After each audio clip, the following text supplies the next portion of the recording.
tons of earth and are the most challenging offensive targets because they are the ultimate defensive hideouts, protecting civilians, soldiers, and our deadliest weapons. Now, bunkers on Modern Marvels.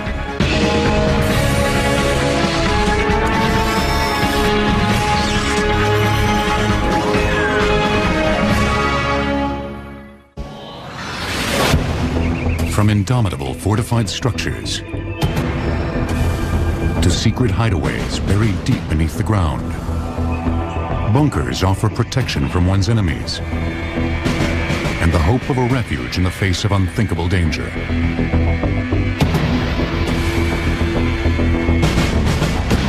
One of the largest, most secret bunkers ever built lies nestled in a lush and remote pocket of the Allegheny Mountains near White Sulphur Springs, West Virginia. The luxurious Greenbrier Hotel and Recreational Facility is a 5-hour drive from the nation's capital. This 6,500-acre resort is a playground for the rich and famous. The 531-room main hotel is complemented by 3 golf courses and innumerable amenities. But this old Southern-style mansion belies a deep secret. Behind this utility door, marked high voltage to keep out the curious, lies the entrance to one of the largest, most secret bunkers of the Cold War. I'm standing at the wheel of a 25-ton blast door. This is one of 4 entrances into the bunker itself. We're standing at the west tunnel entrance. This particular door, as well as the other 3 doors, all have to be manually operated. It is 10 by 18, 18 inches thick, and it swings freely in closing it to lock it into place.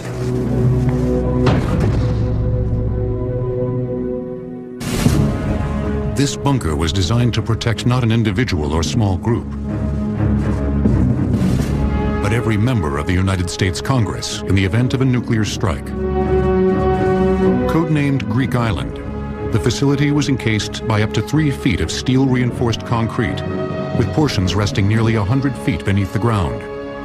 This bunker really was an amazing project in the sense that it was not just a big concrete box. It was a site where a whole segment of the government come down. They could live here, they could sleep here, they could eat here. All their physical needs were taken care of.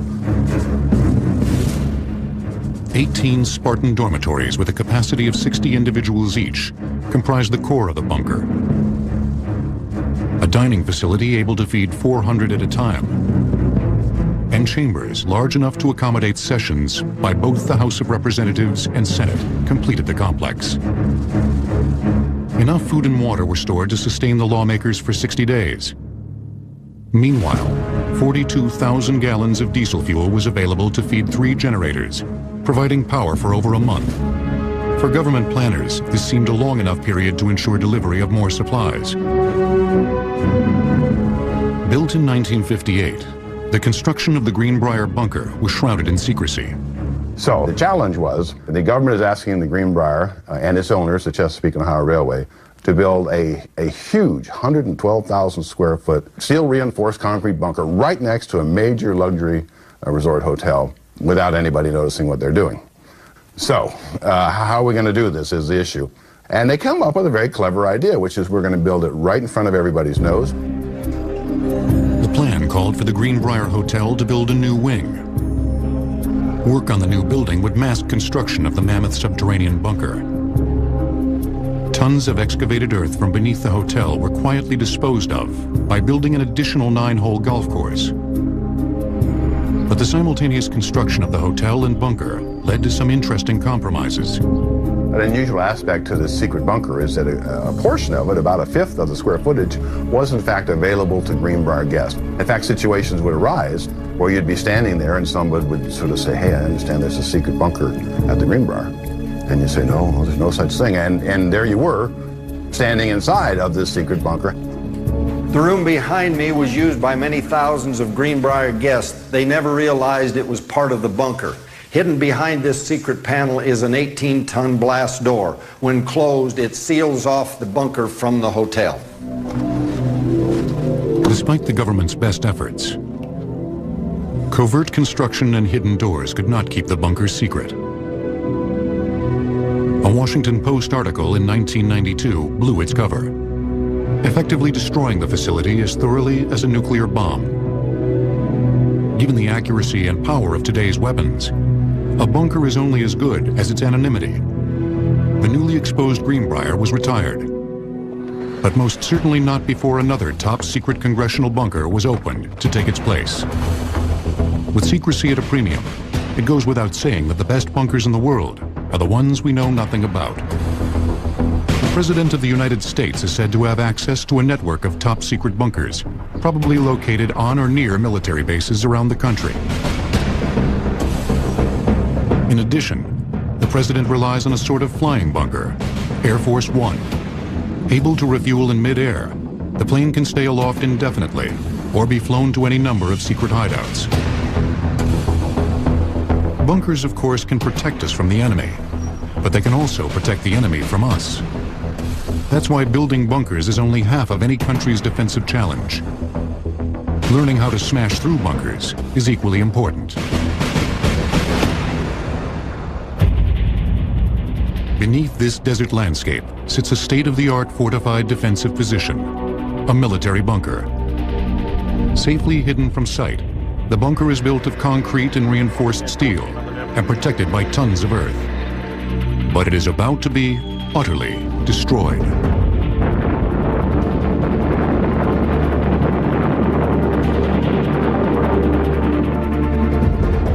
The GBU-28 Bunker Buster bomb has been specially designed to destroy hardened underground targets. The GBU-28 is this weapon right here. In the front, it's got a laser detector where we can spot a laser on the ground, and this weapon will fly directly to that spot very accurately. The heart of this bomb is a 5,000-pound warhead. But it is the brains of the weapon that make it especially effective against bunkers. A fuse is a little device used to set off this warhead, and what it'll enable this weapon to do is actually count the floors it's going through in an underground bunker. So it can actually sense different stories, and we can have it go off in a precise room where a critical computer, radio transmitter, maybe even weapons of mass destruction are located. Weapons such as the GBU-28 underscore a fact that bunker builders have struggled with since the dawn of the nuclear age. The destructive power unleashed by today's weapons is far greater than any structure can withstand. But that has not stopped people from trying to build the perfect bunker. One of the most impressive bunkers in the world lies beneath 9,565-foot Cheyenne Mountain in Colorado Springs, Colorado. Entombed nearly a third of a mile under this massive granite peak sits the Cheyenne Mountain Operations Center.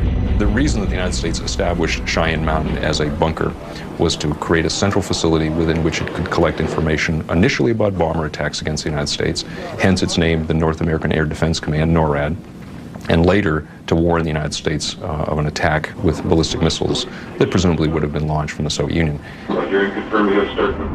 Built in 1966, Cheyenne Mountain was one of the deepest and best protected military bunkers on the planet.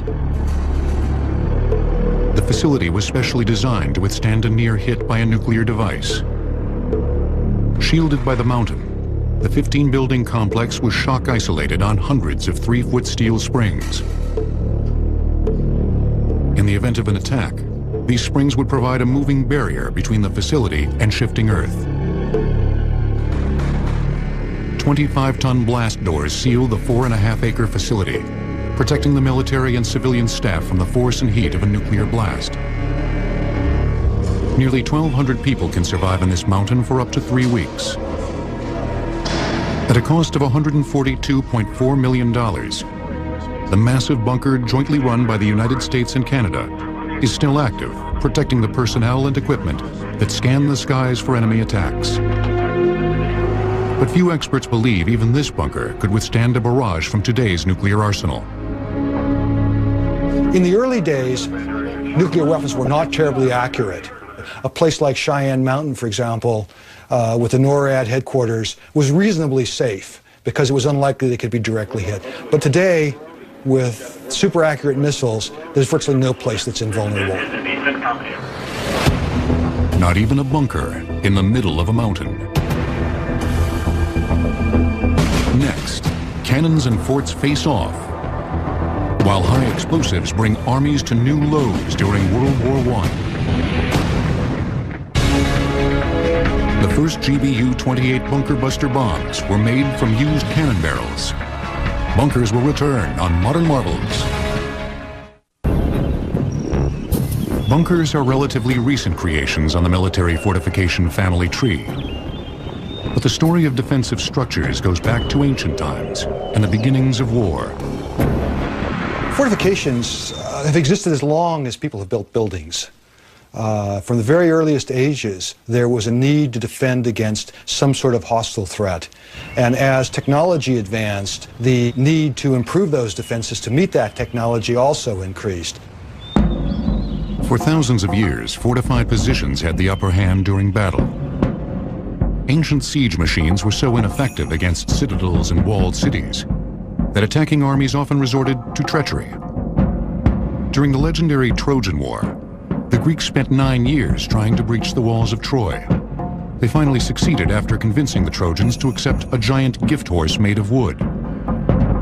Greek soldiers hidden inside the horse waited until they were safely through the city gates to mount their attack. The clandestine Greeks bear testament to the near invulnerability of early strongholds. From primitive forts of earth and rock to medieval castles of carved stone, these fortifications enabled a relatively small number of defenders to hold off armies many times their size. The first real challenge to defensive superiority came with the invention of the cannon, a powerful yet relatively mobile siege weapon. First used in the 14th century, projectiles fired from cannons forced builders to construct thicker walls to safeguard the structures within. When artillery first came along, the first attempt that the military engineers tried to do was to make their walls thicker and stronger. But that didn't work. As artillery got better, it was able to knock down the stone walls no matter how thick they made them. Military engineers responded by sinking fortress walls into the ground, using the earth to absorb a shell's impact.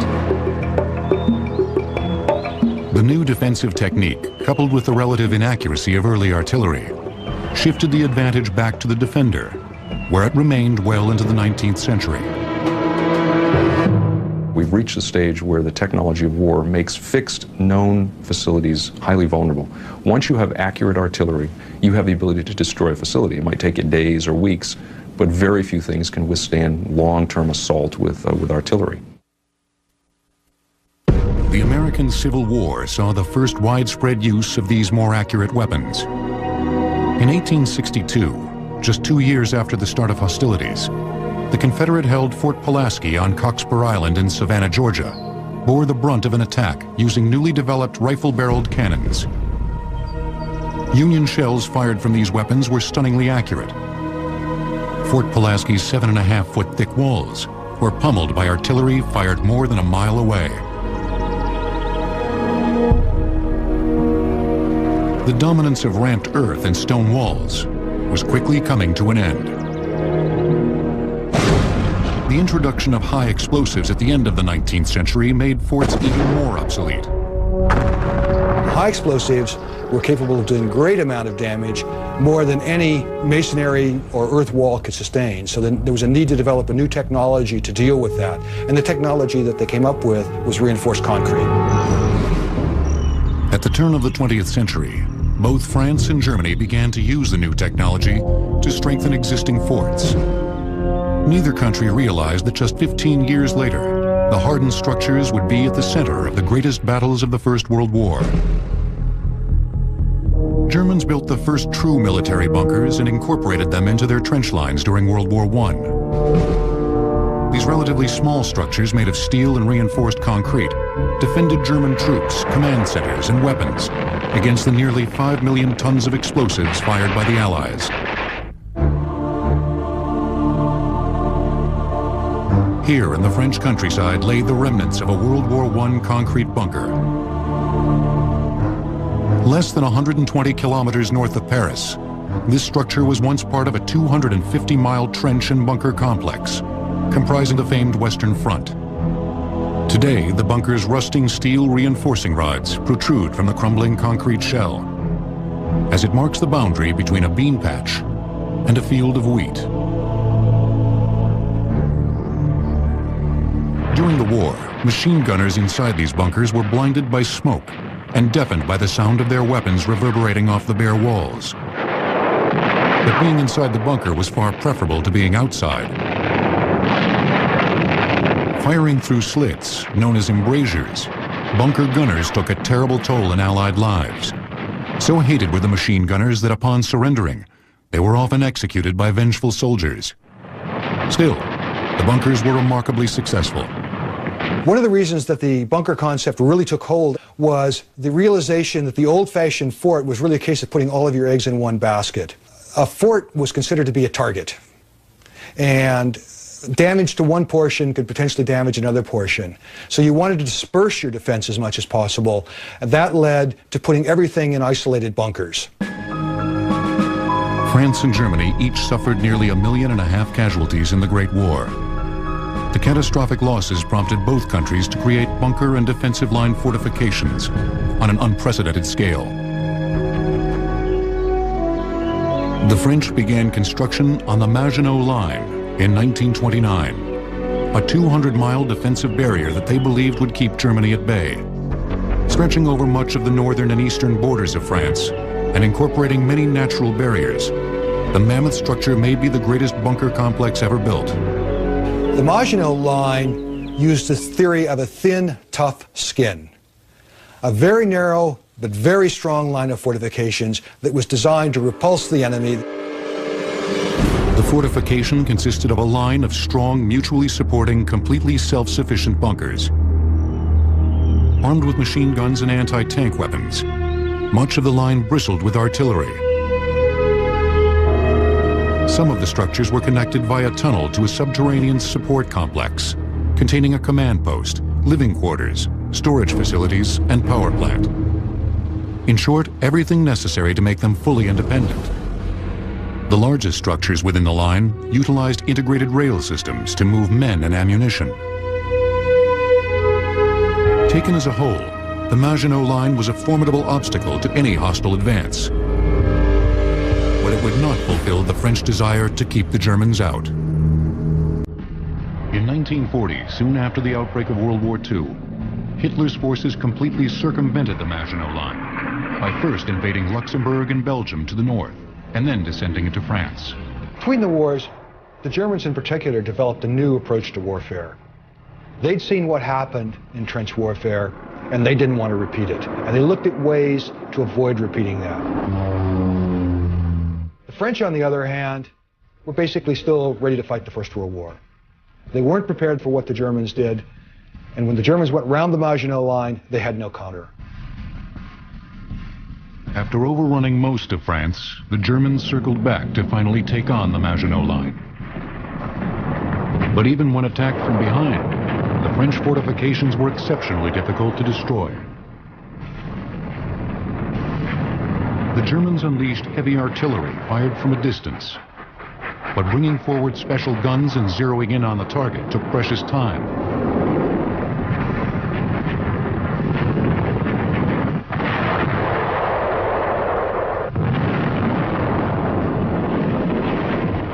For the lightning-fast German war machine, the best offense against bunkers was infantry soldiers. The many different types of bunkers in the Maginot Line meant that no one textbook maneuver worked. Most plans involved first blinding the bunkers with flamethrowers, then moving in close to plant an explosive device known as a satchel charge.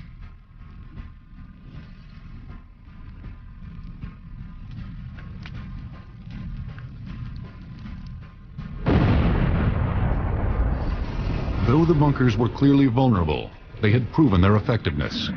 So much so that while the Germans fought to crush the remaining Maginot bunkers, They also built similar concrete structures on the western seaboard of France to protect their newly conquered territory. But like the bunkers of the Maginot Line, the German fortifications would prolong the battle, but ultimately lose the war. Next, the weapons of the Second World War force engineers to construct some of the greatest bunkers ever built. German machine gun bunkers during World War I were referred to as pillboxes by English troops because they resembled a pharmacist's pill container. Bunkers will return on Modern Marvels. German submarines were the bane of Allied ships during the Second World War. Patrolling the waters of the North Atlantic, the submarines stopped American supplies and troops from reaching European ports. When submerged, these stealthy hunters were almost unstoppable. But above water, they were nearly helpless, particularly vulnerable when taking on supplies or being repaired. Building a bunker to protect a single 250-foot submarine would be a major undertaking. But on the northeastern shores of occupied France, Germany built a submarine bunker complex to house not one, but up to 24 of their U-boats. 3 mammoth block structures comprised the submarine complex in the seaside village of Lorient. Inside these bunkers lay a small city, able to house and protect the submarines, as well as perform repairs and store tons of ammunition, torpedoes, and fuel to supply the underwater killers. To build this phenomenal structure, they obviously needed a lot of workers. Nearly 15,000 prisoners labored for 2 years to build the base. Most of the labor went into constructing the roofs of the buildings. The bunker's ceilings were built of steel-reinforced concrete over 10 feet thick to protect against enemy bombs. The third and largest building has 2 roofs, making it nearly impenetrable.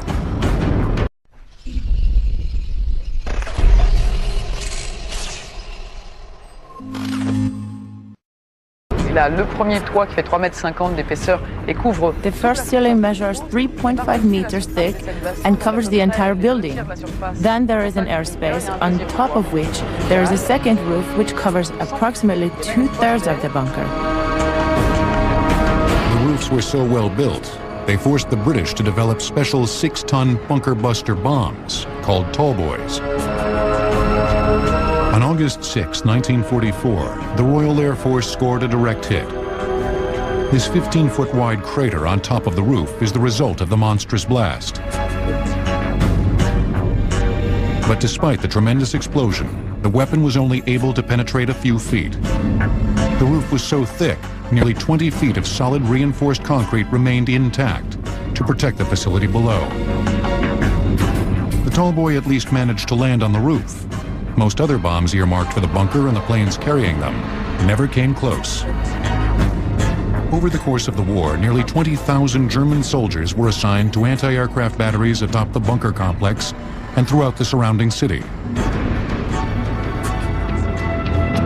Successful attacks by Allied pilots were nearly impossible. Aerial frontal attacks on the bunker were equally difficult. Many of the submarine pens have water-level blast doors that were lowered at the first sign of trouble.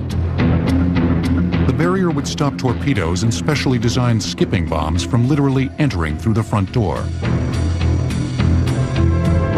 For additional protection, the Germans scuttled 2 ships in the harbor. 200 yards from the bunker's entrance, the sunken ships provided an additional barrier to defend against torpedo attacks. The bunkers were impervious to nearly every weapon in the Allied arsenal. Still, they were vulnerable. The Lorient bunkers depended upon a steady stream of goods and materials to operate properly. Once the Allies realized they could not destroy the bunkers outright, they turned to cutting the supply lines. Unfortunately for the French, the bunker supply lines ran directly through the city of Lorient. 60,000 bombs fell on the city and only 70 buildings were left standing in the town center after the war. The whole city had to be rebuilt. Fortunately, the Lorient population was completely evacuated before the bombing started. So on a human level, there were few victims, but on a material level, we lost everything. Lorient suffered the same devastating fate as many European cities during the war. But unlike Lorient, other cities were rarely able to evacuate beforehand. In London, German bombers showered the city with high explosives and incendiary bombs. The citizens sought refuge underground. Bunkers and hastily converted subway tunnel shelters protected the people while the city above them burned. The bombs that were raining down on London at that time, and indeed not just London, but practically every major city in the UK, were doing incredible damage. A stick of bombs could devastate a whole area, literally flatten buildings, destroy streets, destroy people's way of life. And you might go down to an underground shelter, maybe a tube shelter, or even just a street shelter, and come out and find your whole street had literally just disappeared. Disappearing was not an option for the British government, and in particular Prime Minister Winston Churchill, who refused to leave London, worried that his absence would demoralize the British people. But where could high-level British officials take refuge as the bombs fell? The British addressed that question by building a top-secret, high-tech command bunker in the center of London. Converted from a series of small basement storerooms in 1938, the Cabinet War Room served as the underground nerve center from which Churchill and his war cabinet led the fight. The configuration of the Cabinet War Rooms in 1940 was about 21 rooms, making up about 1,000 square metres. But when it extended in 1941 to 45, it occupied somewhere in the region of about 100 rooms and was literally 3 times as big.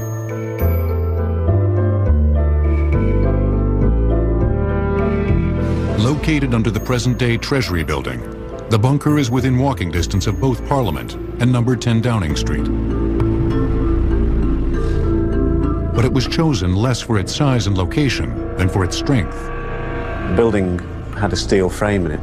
Steel frame building technology was relatively new or even revolutionary at that time. It wouldn't necessarily stop a bomb, but it would hopefully withstand better if a bomb ever hit it. Unconcerned with aesthetics, British builders left these exposed steel girders visible in nearly every major room of the bunker. Oak joists shored up the smaller rooms and kept the ceiling from crashing down during bombing raids. I think the planners knew when it became a headquarters building that it wasn't, properly speaking, bomb-proof. But it was only at the end of 1940, so well into the bombing raids of the Blitz, which started in September of that year, that they finally began to install proper bomb-proofing. And what they put in was a layer of reinforced concrete, and quite the strongest concrete you can imagine, varying in thickness between about 5 and 10 feet, depending what it was covering. This cutaway in the ceiling reveals the thickness of the concrete as it rests upon the steel girder subframe. But it was not just the strength of this structure that made it such an effective command bunker. Behind this unassuming bathroom door lies one of the greatest technological secrets of the entire war.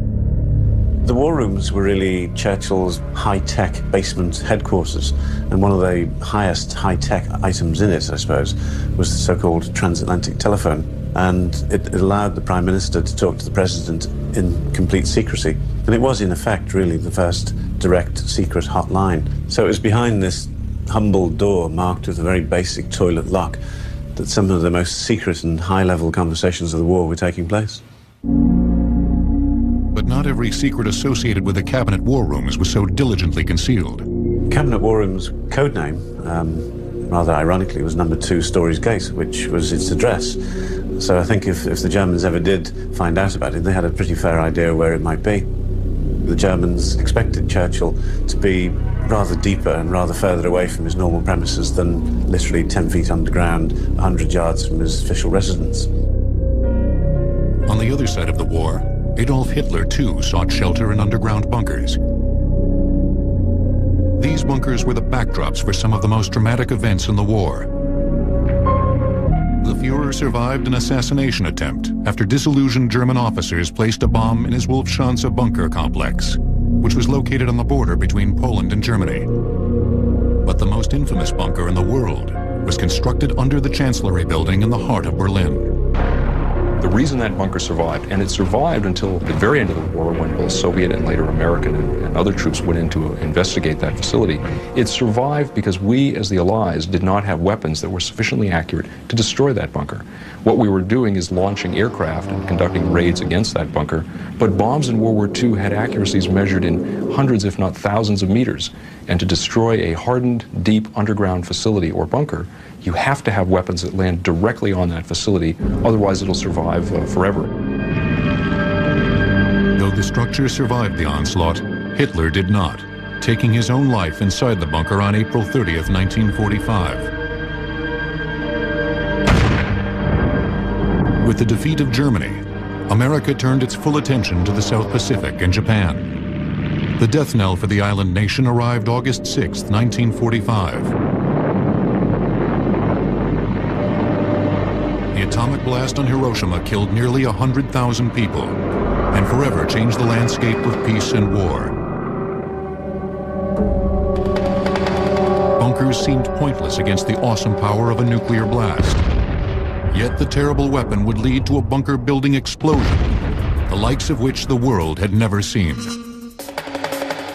Next, frightened Americans dig in deep, while the Air Force builds bunkers to protect the deadliest of weapons. Winston Churchill's Cabinet War Room's bunker had many gadgets, including one of the first electric cigar lighters. Bunkers will return on Modern Marvels.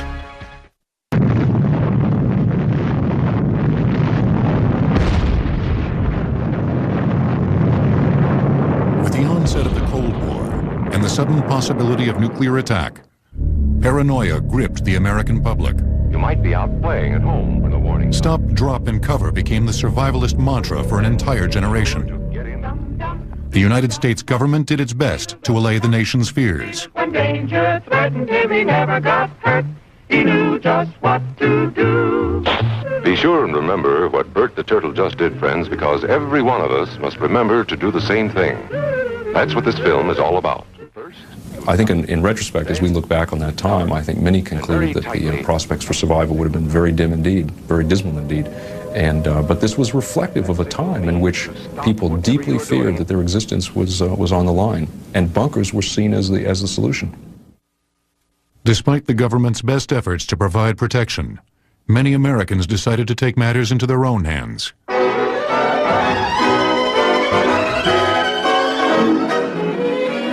Backyard bomb shelters. The bunker for the man in the street became the rage.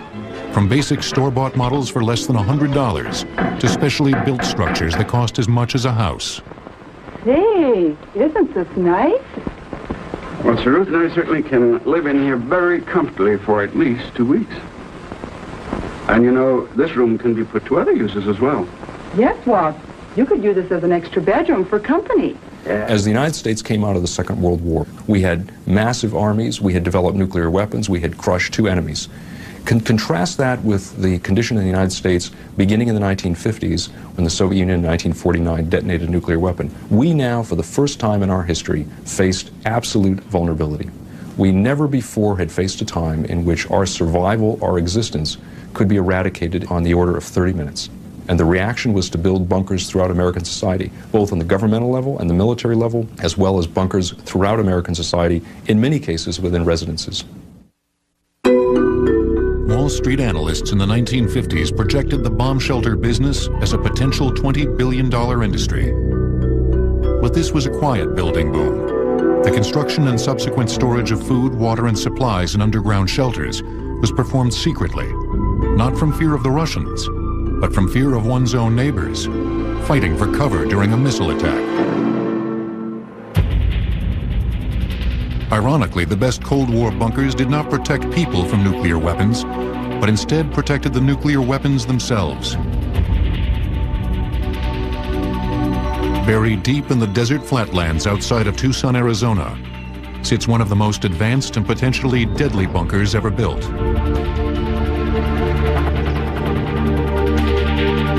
The facility and others like it were designed to protect and, if necessary, launch America's largest intercontinental ballistic missiles, the Titan IIs.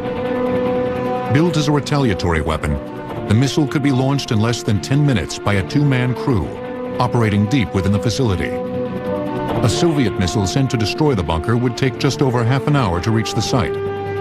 By that time, the 103-foot Titan II would be thundering toward its Russian target. Constructed in the early 60s, the Titan II missile facility is comprised of a 146-foot deep silo and adjoining command center. The structure took nearly a year and a half to build and cost over $8 million. Like the Cheyenne Mountain bunker in Colorado, the Titan II facility was built to roll with the punches in the event of a nuclear strike. Everything in here is shock isolated from the missile down to the smallest piece of equipment. That means they're mounted on springs. So should there be a ground movement for any reason, the equipment is not going to break. It's just going to move around. The facility could also be closed off to the outside world during an attack. We are entering the complex. We've just come through an area that's very well constructed but not hardened against attack.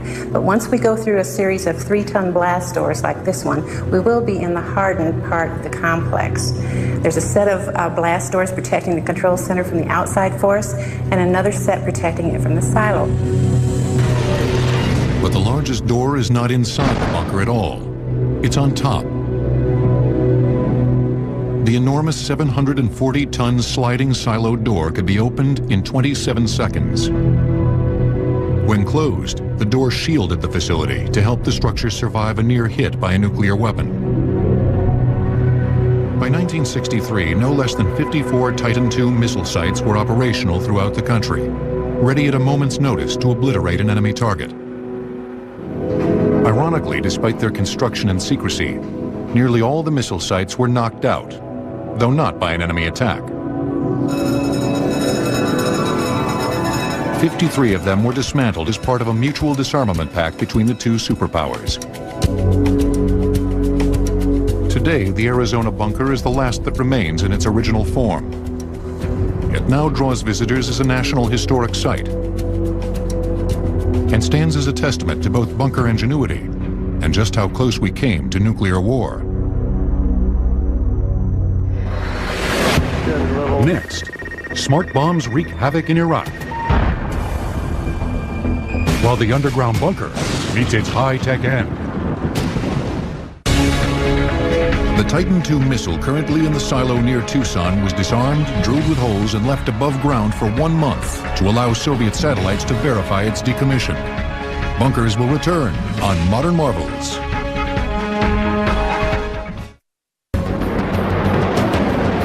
The Iraq War. As Operation Iraqi Freedom began, the Iraqis entrenched their forces to defend against the onslaught of U.S.-led coalition troops. Just as in Desert Storm, bunkers and fortified structures housed everything, from artillery to Saddam Hussein himself. But the sense of security provided by these bunkers was quickly shattered.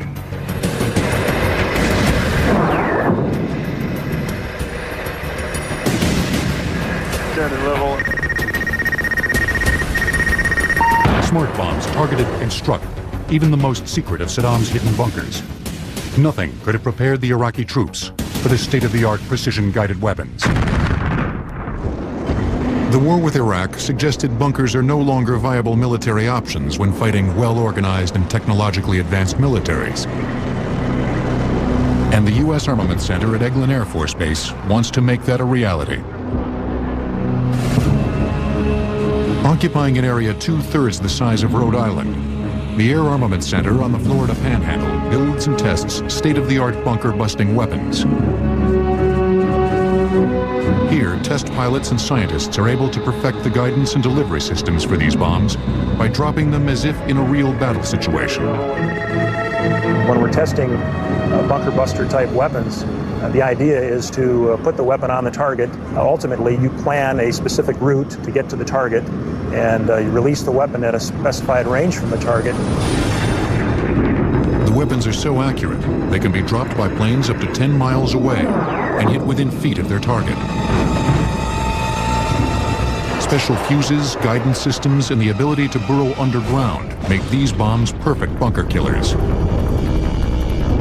But how do you test the individual components of a weapon that travels over 1,000 feet per second and is vaporized within milliseconds after impact? We use our sled track tests. 4, 3, 2, 1.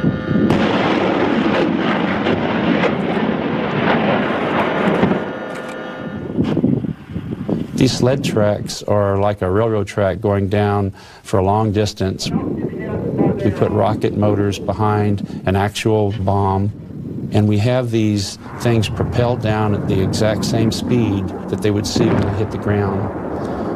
At the end of the sled track, we build an actual bunker. We'll build it with the protection that we normally see in the ground.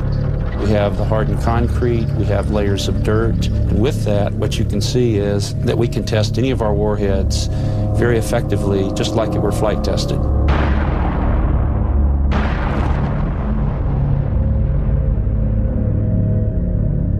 High-speed cameras and electronic test equipment catch the apocalyptic destruction unleashed in a fraction of a second.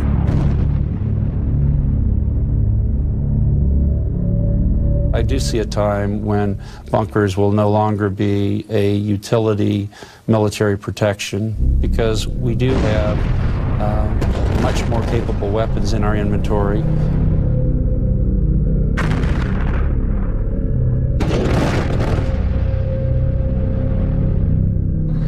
Despite their practical limitations, bunkers still continue to be built. Humans will always have an instinctual need to be protected and taken out of harm's way.